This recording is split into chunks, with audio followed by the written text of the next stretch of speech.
sur le changement climatique, donc le pré-COP 27. Et ça a suivi cette conférence de parlementaires africains sur le dialogue sécuritaire Afrique et Europe. Et il est question ici de savoir qu'est-ce que nous voulons exactement, quel type de dialogue nous voulons, comment améliorer concrètement la coopération.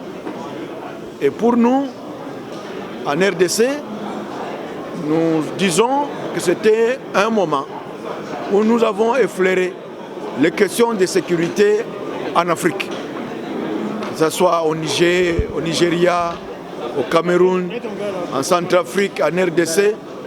Et donc c'était une occasion pour que nous puissions échanger les expériences et nous dire comment est-ce que nous pouvons quitter l'hypocrisie et nous engager concrètement sur la voie d'éradication des souches d'insécurité qui sont en Afrique. Et pour la RDC, vous savez, nous faisons face aux menaces de groupes armés qui insécurisent notre population, mais également nous faisons face au terrorisme.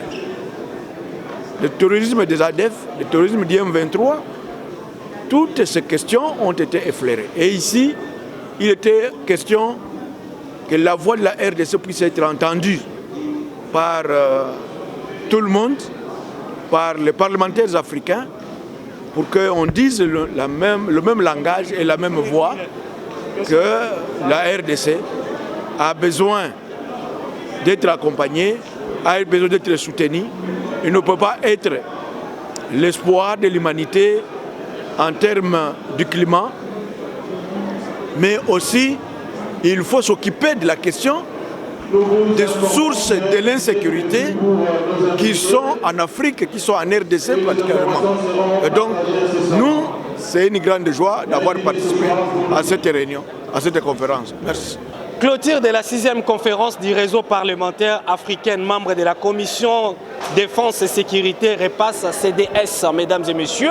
Ça s'est tenu ici, s'est tenu à Kinshasa depuis le 5 octobre et aujourd'hui le 7 octobre 2022.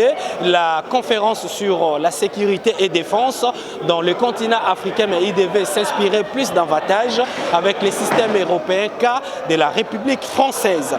Vous avez également suivi dans ces nouveaux numéros comment les parties prenantes ont pris la parole, mais également la passation du pouvoir entre le président de la commission défense et sécurité de l'Assemblée nationale de la République démocratique du Congo, entre son homologue de l'Assemblée nationale